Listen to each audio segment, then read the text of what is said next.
Hey, everybody. Mark and I have over 20 years of experience as therapists and as addicts in long term successful recovery.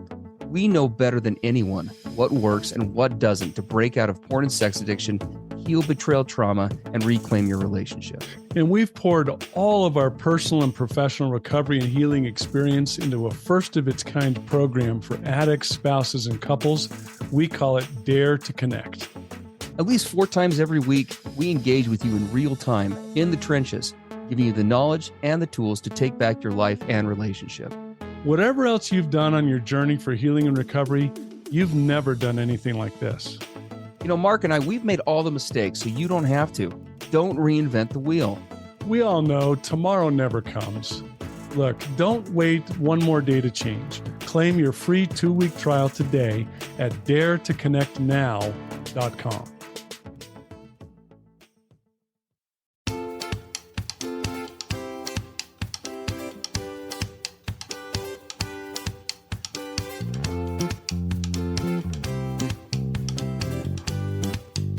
Hey, everybody. I'm Steve Moore. And I'm Mark Castleman. We know the pain and heartbreak of porn and sex addiction. And we know the triumph of breaking completely free. Every day, we help our clients find hope and healing. Join us in the fight to take back your life, your marriage, and be stronger than ever. This is the PBSC Squared podcast.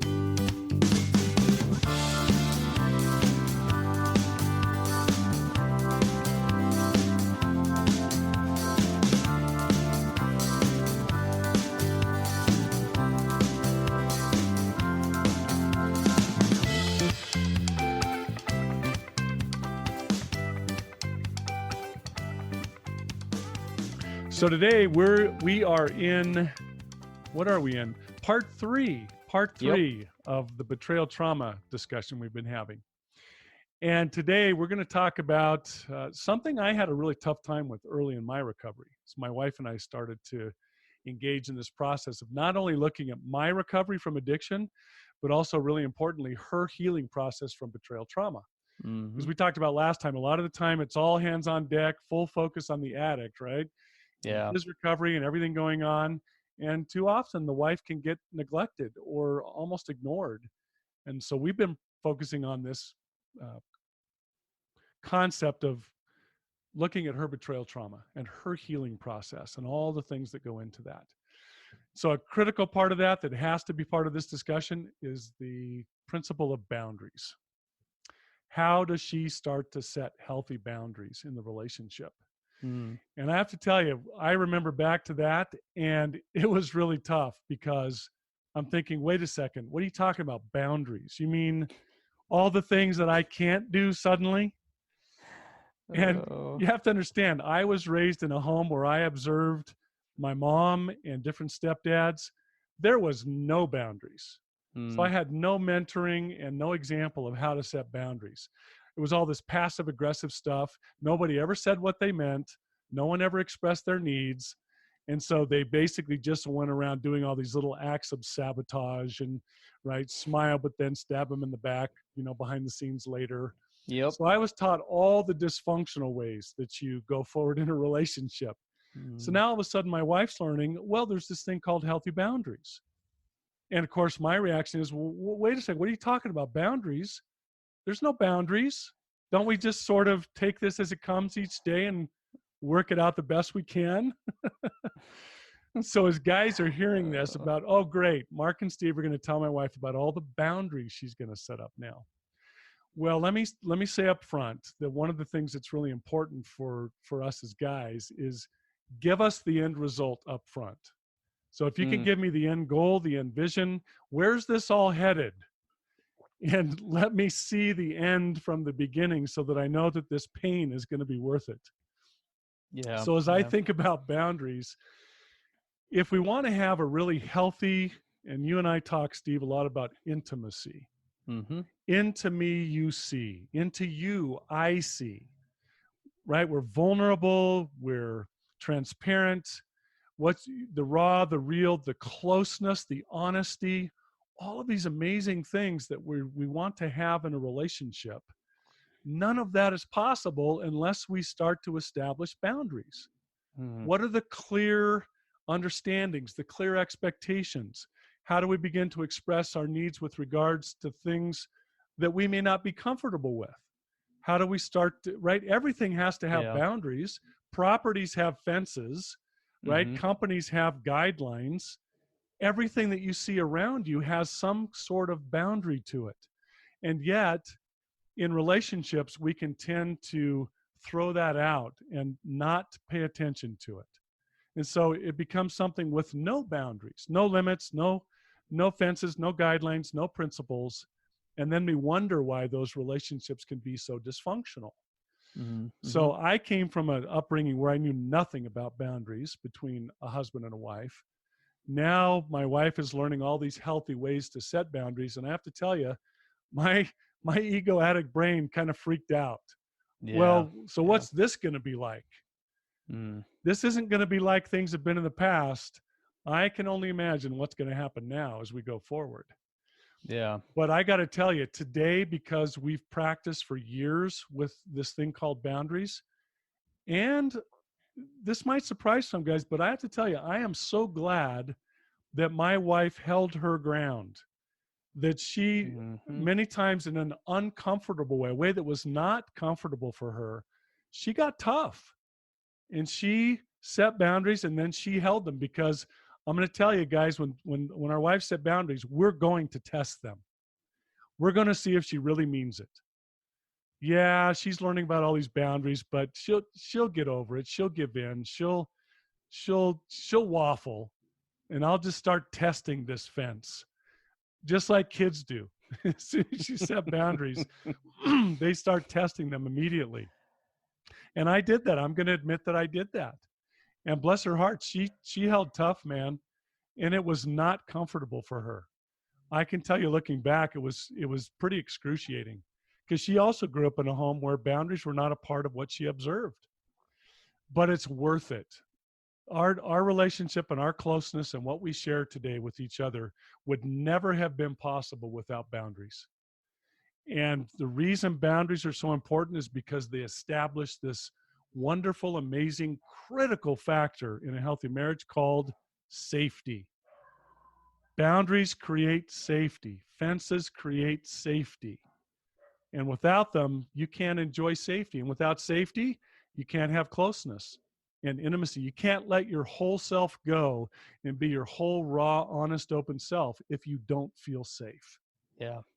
And you've experienced that in your own in your marriages. We've talked about it, and with your clients, just like I have with mine. Oh, for sure. I mean, I like you, and probably like most guys who struggle with addiction, or gals who struggle with addiction out there, when we are first introduced to boundaries, I think I know for me it was an incredibly uncomfortable topic, right? I mean, addiction by definition, among other things, is, one of the attributes of it is, generally speaking, there aren't boundaries, at least any real solid ones. And very much like you, I kind of had this idea in my head of, I didn't have these types of boundaries mirrored in my relationship growing up, in large measure because my dad wasn't around. He'd passed away, and so I didn't really, and sex was sort of a conservative topic in my household. It wasn't something that we talked about a whole lot, and mushy, touchy feely stuff, just based on my, my upbringing, that was not the kind of forte that was put on relationships and the way the family did things. So it was very foreign to me too. And especially when we talk about, because we're going to be talking about boundaries in the sexual context today, and in terms of sexual intimacy, and using that as a template for all you guys listening to be able to set boundaries in other areas of your life, not just this one. But when it came to doing that, I I didn't, looking back, I don't think I understood the difference between intimacy and sex, like, at all. Yeah. I had no concept of kind of how those two topics work together. I thought one was kind of the other. And in my practice, going back to, not just my experience, but the experience of the guys that I work with, I know lots of guys who have lots of sex in their marriage, or women who have lots of sex in their marriage, but who also have very little intimacy, because they aren't the same thing. Well, Um, and I've actually tested that over the years. It's so funny because I do a lot of speaking, and I've in public settings, I'll often ask the question. So when I say the word intimacy, what do all of you think of first? And I'll ask, how many of you thought of the word sex? Yep. And 99% of the audience raised their hands, because that's the cultural default or norm that we're raised with. As soon as someone says intimacy, oh, you mean sex? Yeah. Well, actually, no, I don't mean that. And you can have sex without being intimate, and you can be intimate without having sex. Yes. But that, boy, that is Absolutely. a foreign concept to how we're raised in this culture, and especially what pornography teaches us. Mm-hmm. Yeah, absolutely.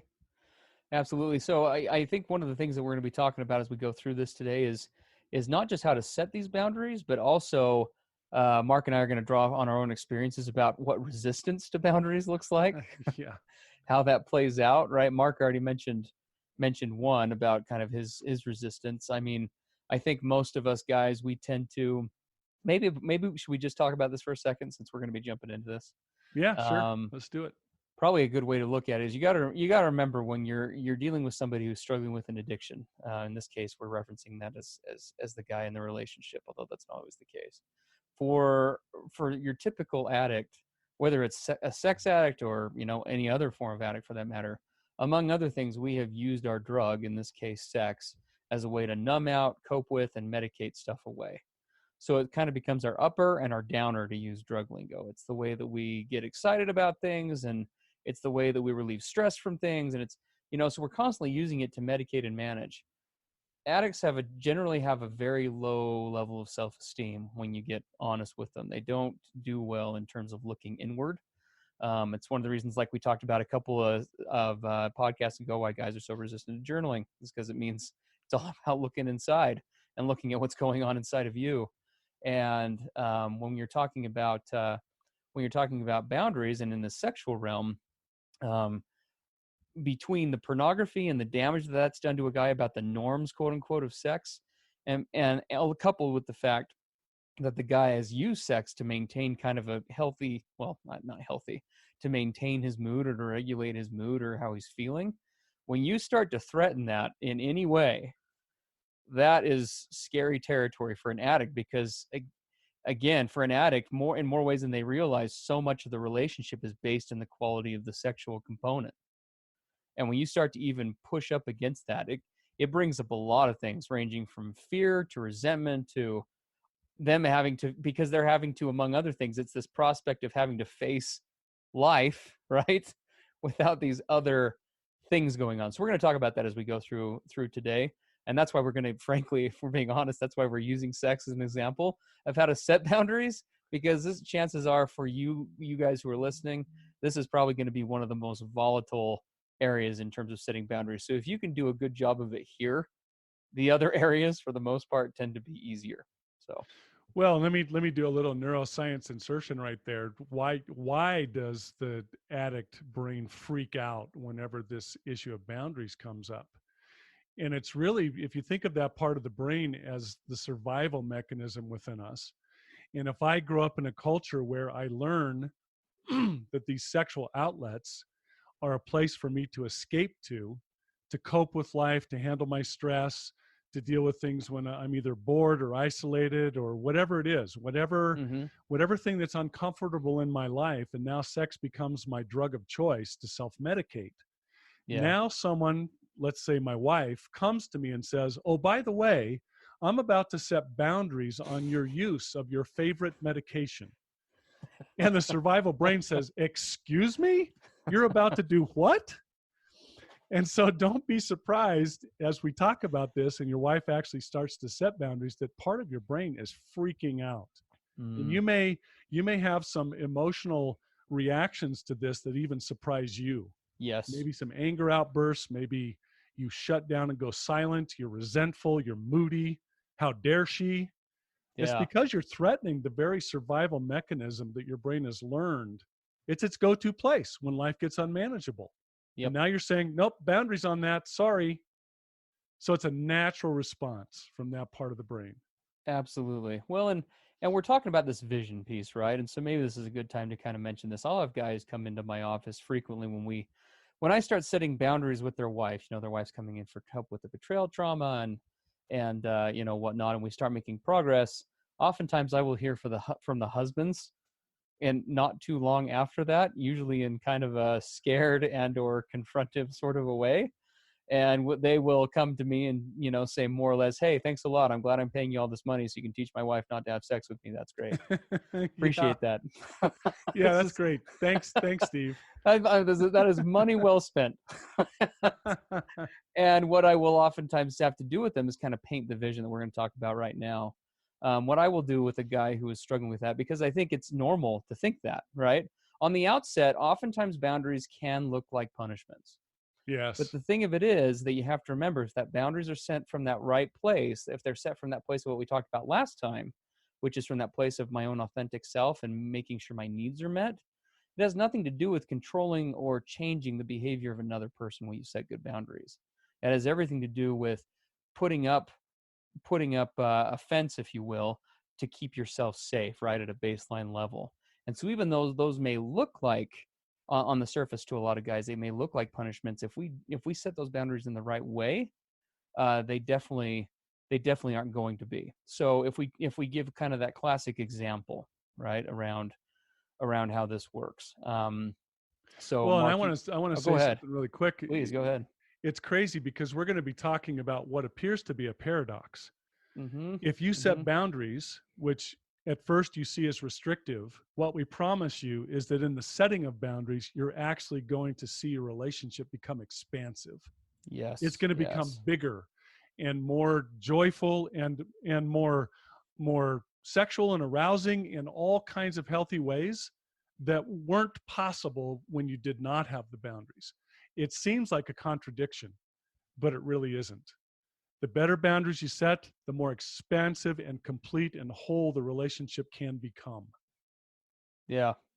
No, absolutely. Well, and that's kind of going back to that vision piece, right? Addressing those concerns of the guy who feels like these are just restrictions. What the way that I explain that to guys is, when a wife is setting a good set of, and we're going to talk about how guys set boundaries too here, right? We may get to that today, we may not.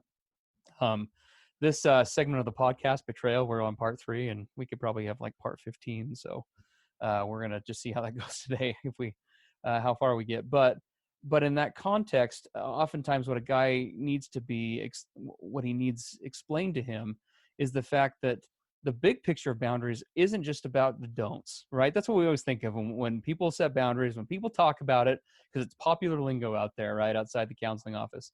People think of boundaries as just like, no, you don't cross here, no trespassing, blah blah blah blah blah, and that is definitely a part of boundaries for sure.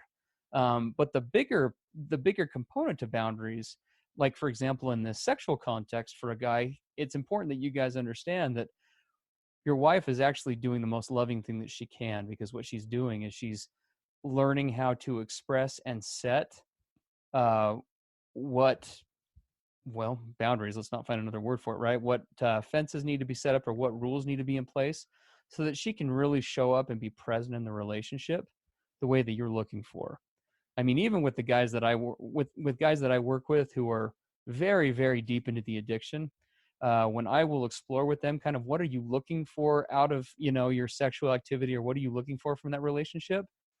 For most of the men that I work with, probably 99%, all the sex in the world doesn't compensate for true legitimate intimacy, where two partners are actually present and engaged, and a wife is not just participating but involved and engaged, and both people are into each other. That's, you always see those little stupid magazine topics, like 50 ways to have mind-blowing sex or whatever. We're going to give you the tip. This is how you have mind-blowing sex today. Okay, this is the way that it really happens, in a non-sleazy, non-smutty way. It's by developing intimacy, in this case physical intimacy, where you have as deep of a connection as possible being expressed along with the sexual component. um, Not saying this in a bragging way, having been sexual in many different contexts over a long period of time, that is the best sex, in my opinion. That is the most fulfilling type of relationship. Yeah. And The problem is oftentimes the culture, and especially the pornography culture, teaches just the opposite. Oh gosh, It's all good. about toys and positions, and the more, the more daring and risky and crazy and outside the envelope you can get, the better it's going to be. And Yes, it took me a long time to learn that was I call it the great ripoff. You absolutely. start pursuing all of those external things, and it's why we have to keep pushing the envelope further and further, because the brain the brain habituates to it. The novelty is done, and because you Hmm. don't have all the other issues with regard to intimacy in the relationship, you have to then go for the more bizarre, the more extreme, the more this, Yes, the more that. That's actually one of the great signs in a relationship that you're not developing the deep intimacy that's possible, that you have to keep going to these extremes. sure. And so it's really not what it seems. Yeah.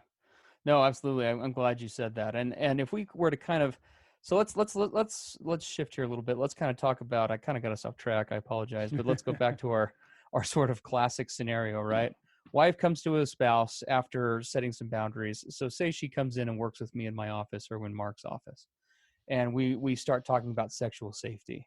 One of the boundaries that I oftentimes hear from wives that's probably the most common is that, after my husband has a relapse, usually I'm not really comfortable being sexual with him in some form or fashion for X amount of time, typically, right? And obviously that varies by the situation. But for example, many of the wives that I work with are pretty confident saying, for example, for 48 hours after I just know from experience, right? For 48 hours after he's relapsed, I just know I'm not going to be in a place to connect with him in a really sexual way. And so we will talk about that, and we'll kind of formulate what that looks like. Well, then she takes that. So let's say she takes that and she sets it as a boundary and shares that with their spouse. Mark, what's the reaction? How does that look? Well, I'll tell you my reaction back in my early addiction days. When my wife set that boundary, then what I did is I went into a place of secrecy with regard to relapses. Well, I'm not Sure. going to tell her because I know what the Mm, consequences are going to be. yeah. And the great challenge with that it took me years to face was that was an extremely immature approach on my part. So go into secrecy, go into denial, act like nothing happened so that I can keep getting my way, so that I Sure. can keep getting, quote, my needs met by sacrificing hers. Yeah. Yeah. Well, can I ask you something about that? Because this is Yeah. good for listeners to talk about. And you and I have talked about this before. So we're going to make Mark get vulnerable here. Mark, get ready. Right on the spot. Were you really getting what you wanted? I know the answer to this question for me, but you use that phrase, I kept doing these things, right? I kept lying or deceiving or, kind of holding things back so that those boundaries wouldn't apply and we keep having sex. But were you really getting what you wanted? Well, no. I mean, I didn't know that at the time Sure. Of course. because I hadn't been through healthy recovery and I wasn't taught those skills. Yeah. And what I realized later that was the real evidence in the fact that I wasn't getting what I really wanted was that I kept pushing the envelope, kept Yes. having to have more bizarre sex, more whatever. And Mm-hmm. all the time, what I realized years later was I really wanted to be close. I Yes. wanted my wife to consider me to be a good man, a knight in shining armor. Mm-hmm. I wanted to feel respected and admired by her. And I didn't realize that's what I was really seeking for. And the Yeah. trouble Yeah. was, the more I pushed the more I violated those boundaries. And I mean, let's be honest. A lot of times when we would come together to be sexual, she was a form of pornography for my addict brain. Yep. Really kind of Yep. filled the role of what I was seeing in pornography. And in addiction, we find ourselves trying to act out the same things that we're viewing in pornography. And that's where we push the boundaries. Well, the more that I would do that, thinking I was getting my, quote, needs met, the more I was actually pushing her away because she could sense. I mean, how many times have you and I heard women that we work with say, I feel like my husband's prostitute. Oh yeah. I feel like my Absolutely. husband's pornography. He's not there. I can feel that he's not present with me. He's Yes. someplace else. I can see it in his eyes. There's this blank look. And that's why women are so uncomfortable engaging in sex after a husband's had a relapse, because she's like, well, he's not having sex with me. How do I Yes, know that he's here with me? totally. You're And so hitting if it you dead want, on the you get point. to the raw and the realness of it, there it is.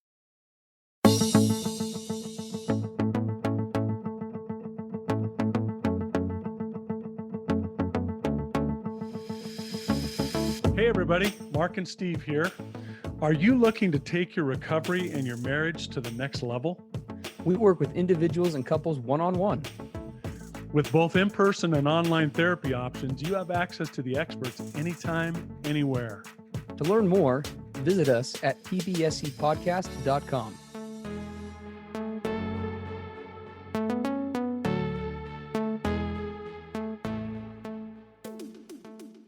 I so agree with everything that you just said. I feel exactly the same way. And I look back on my own experience, and, the addiction, among other things, you and I've talked about how that it'll never be enough, right?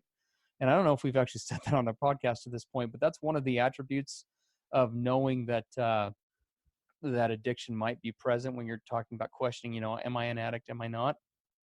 One of the most common characteristics is that it will never be enough. Whatever it is, it won't. It always needs more and more. Addiction is this constant attempt by the brain to fit a round peg in a square hole. It's this constant attempt to try and take sex and use it as a substitute for connection.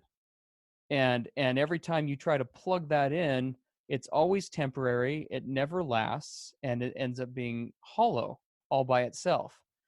What we're all craving on a deeper level, I feel, is intimacy. And all the sex in the world, right, can't compensate for that. Sex is one way we express intimacy, but if you don't have that emotional connection component present, then what do you really have? Because even though orgasms can do and always will rock, right? Because they do.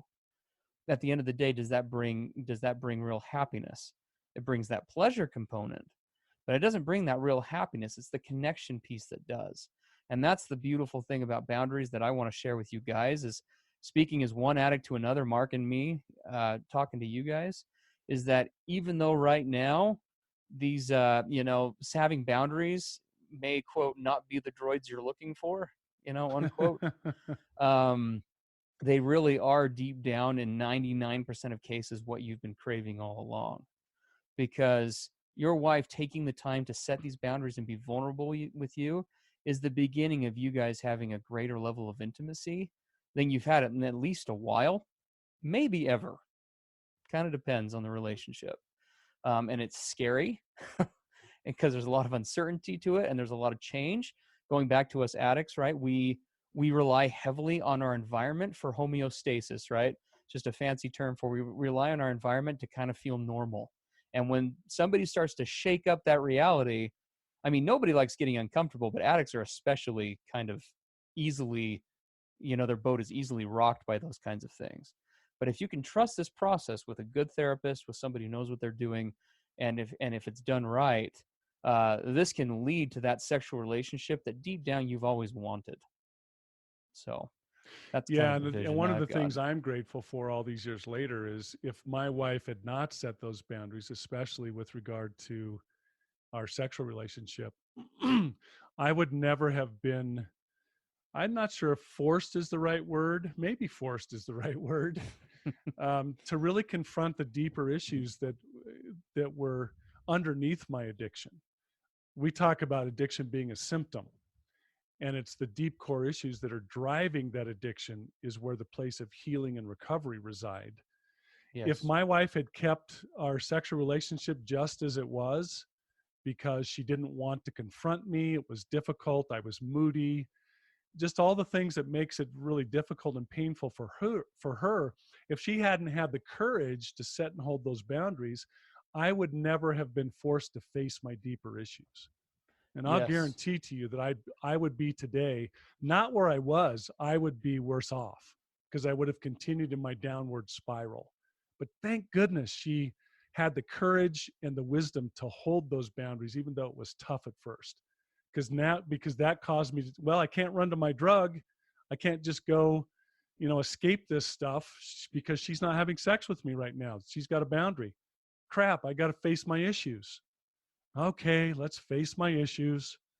And Absolutely. it was a real blessing.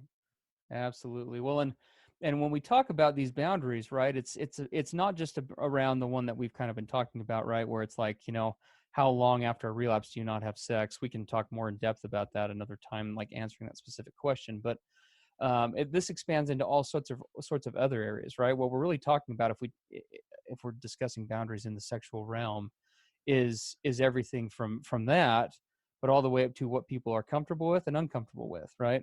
What is everyone involved, everyone who's involved, what's their preferences, in different areas. It's amazing how many couples have sex all the time but don't talk about it. And going through the boundaries and taking the time to work on this stuff is where the real power happens in a relationship. It's where amazing things happen. It's where greater connection comes about, and it kind of bleeds through into every other area of the marriage. And so there's just so much that we could and will be saying about these. But if we were to kind of talk about, well, I guess where we ought to shift to is what's the first step? Last week, we kind of talked a little bit about setting some initial kind of authentic self needs, right? In the physical, the emotional, the mental, the spiritual, and the sexual realms, I believe is what we did. That authentic self piece, that is so important, for a wife. And Mark, as you were talking, this is the thing that kind of came to mind for me.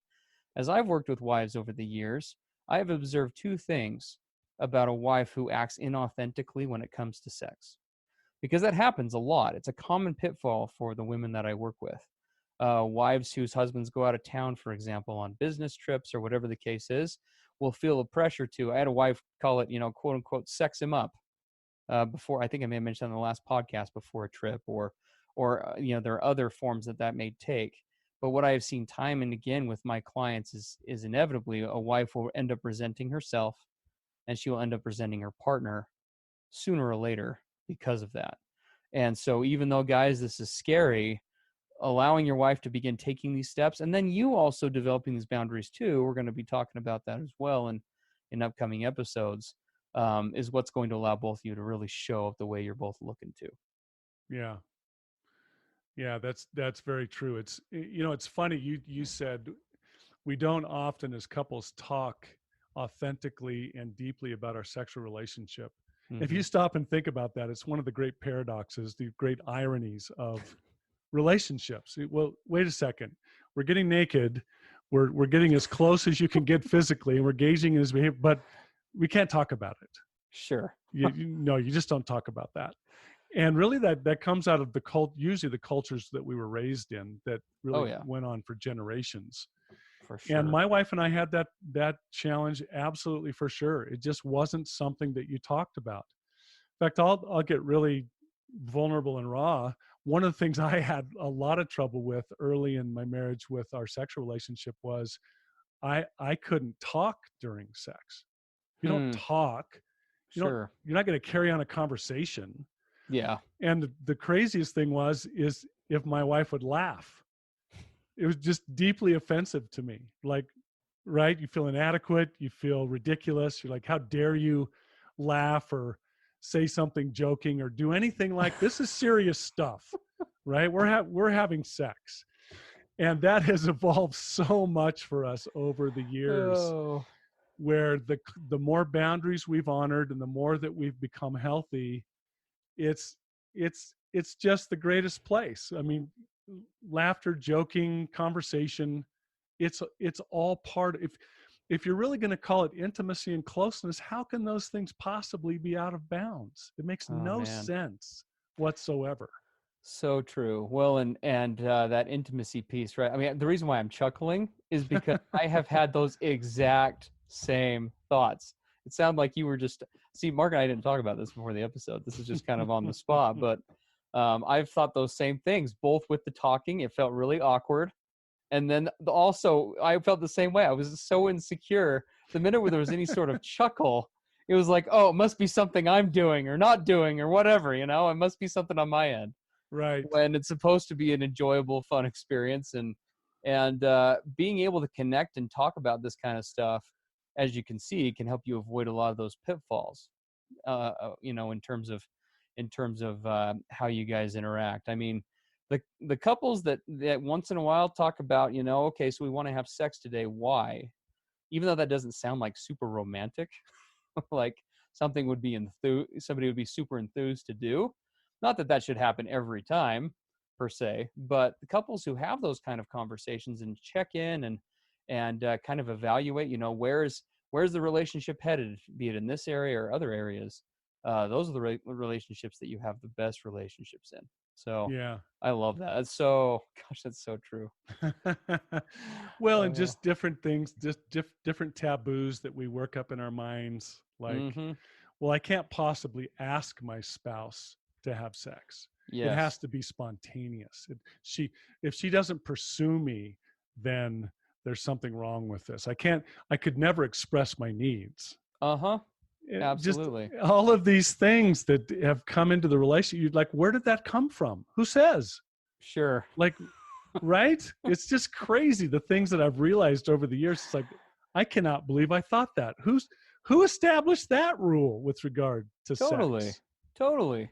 Well, and going back to getting rid of the shoulds piece, guys, again, here's that positive part of the vision is you guys get to decide. You and your wife, if you do boundaries the right way, what it means is you're getting away from all those shoulds that we've talked about that Mark's kind of alluding to, and you guys decide. It's your marriage. It's your sex life. Coming together and deciding what do we want this to look like? Because it doesn't have to, and nor should it necessarily look like anybody else's.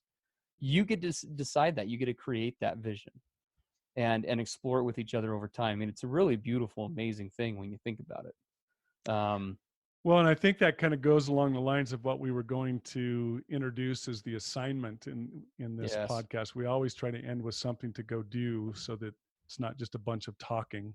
Mm-hmm. How can we start to practice it? And one of the things I think you and I talked about before this podcast was this concept of sitting down and having a conversation about your sexual relationship. Yes. How's it going? How do you feel? And how do I feel? I mean, and heaven forbid, so what do you like? And Mm-hmm. what do I like? And just Yeah. having this really open conversation about the aspects of your relationship. Too often that just goes unspoken. Mm-hmm. No, we can't talk about that. And again, why? Who says? Yeah. Let's sit down and have a really raw conversation.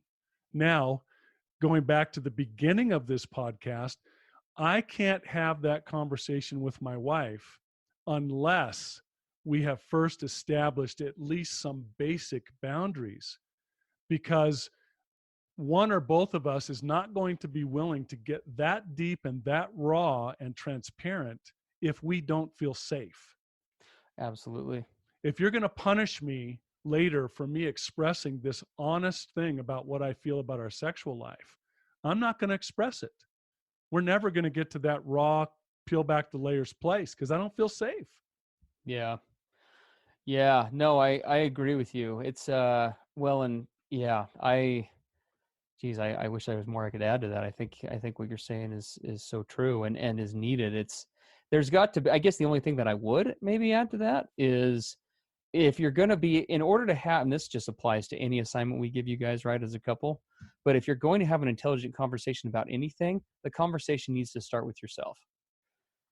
Probably one of those bigger mistakes that, Mark and I see as couples make is too often we try to jump into the we component of the conversation without figuring out what your piece of it is.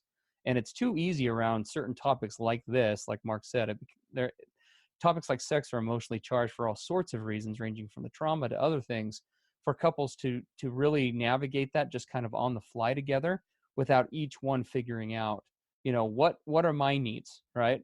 Let me set aside my partners for just a minute and just like, what do I want this relationship to look like? Because if you can take the time to do that, right, then that's what you take to the conversation with your partner. And that's where you guys can come together and say, figure out what is going to be, the what's this actually going to look like. So So if we take that then, so we're starting to get some of the steps of this assignment. yes. So what we're saying is the first step is not to just simply say, "Hey, get over here. We're gonna have a talk about our sex, about our sexual relationship." Mm-hmm. Right? Yes. This Yes. spontaneous, here we go. Yeah. But I'm hearing there's some groundwork to be done. There's some preparation so that we can come to that conversation and have it be as productive and unified as possible. You can't just suddenly launch into a conversation about your sexual relationship. You got to do Yes. some individual work first. Absolutely. So why don't we kind of formalize the assignment? That Yeah, here we work go. for you? Okay, so we already have you guys journaling. So those who have been tuning in for a while now will be doing that already. So you can even just incorporate this into it over the next week. Take that 10 minutes of journaling assignment that we gave you and devote at least a part, maybe even all of it, for the next week to what we're talking about here. Just exploring with yourself, what if I could just kind of wipe the slate clean on my sexuality, right? And on my sexual relationship and kind of let go of how it's been done for the last year or 10 years or whatever. And I wanted it to look like anything, what would that be? And just start kind of describing that.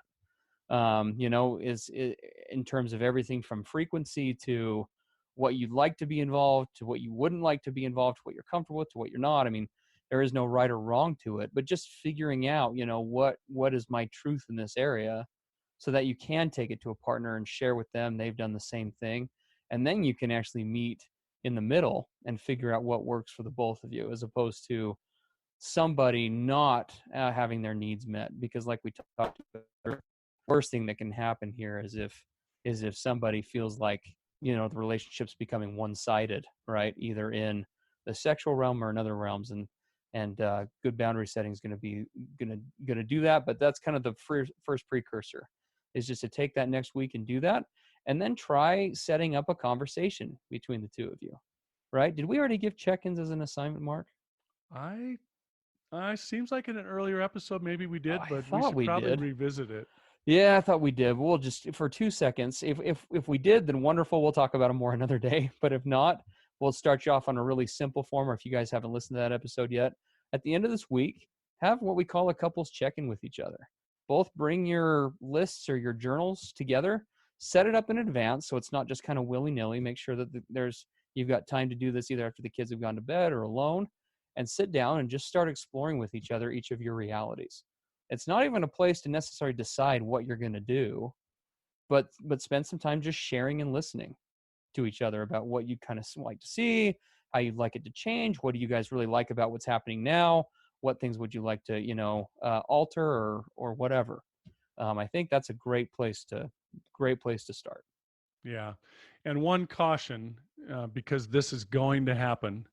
Whenever we start to engage in a conversation with each other with something that's so personal and so as such a potential for raising up feelings of inadequacy, uh, I'm going to be offended, because as soon as you start expressing what you either want from the sexual relationship or what perhaps you don't feel comfortable with, my ego is going to take that personally immediately. Oh, so what are you saying? I don't perform well, or I don't do that right, or I've been doing that wrong all this time? And it's Mm-hmm. very easy for this conversation to immediately regress into Totally. this this confrontational, uh, you're making me feel bad. I feel inadequate. Great. I knew I couldn't perform. I knew you never liked that. If Yes. you're not careful, that ego brain will take over and go into this very defensive place, instead of, this is just an opportunity to express true feelings and just describe facts. Here's kind of what the experience is like for me. And again, what's the vision? Because we're trying to get to a higher place, a Yes. more enjoyable, closer, more joyful, more arousing, more wonderful place. And we're never going to get there if we're not willing to kind of dig down through these layers. But it's going to be uncomfortable at first, and I'm going to get ticked off. And maybe Sure. you're going to storm out of the room. How dare you say that I'm not good at that, right? Or Sure. Big caution. Well, and I would hope that the conversation never even gets to that, hopefully, right? Where we're where we're talking about you do this wrong or you're not doing enough of this. It should just be about focusing on, and this is good advice for anytime you have a discussion about this kind of stuff, is you always focus on your needs, not on what the other person's doing. Yes. That's where the conversation, the emphasis needs to be on. There's a place to talk about that, but you're gonna go much better going that route. And also, it should just be noted that this is just the beginnings of a conversation. You're not supposed to walk away having said anything concrete. And even when you do set stuff concrete, just like every other part of a relationship, it's fluidic and will change over time. And the idea, I think, here this week, I think Mark and I are on the same page with is that you just start the conversation. You start the ball rolling. Yes. Doesn't Awesome. have to be all, doesn't have to be solved in one setting. Because as guys, okay, let's get this over with. Totally. Let's just solve our whole sexual issue so we never have to talk about this again. Absolutely. Awesome. Well, sounds great, guys. Well, next week we'll be continuing on with our seemingly never-ending saga of betrayal trauma. We promise we're getting to the end of the beginnings of it, if that makes sense, because we'll move on to other topics. But thanks for tuning in today, and we will catch you guys in the next episode. That's all for today. Thanks for joining us. And remember, the opposite of addiction isn't sobriety, it's connection. Together, we can do the impossible. To learn more about Mark and Steve and to listen to more podcast episodes, visit us at pbscpodcast.com.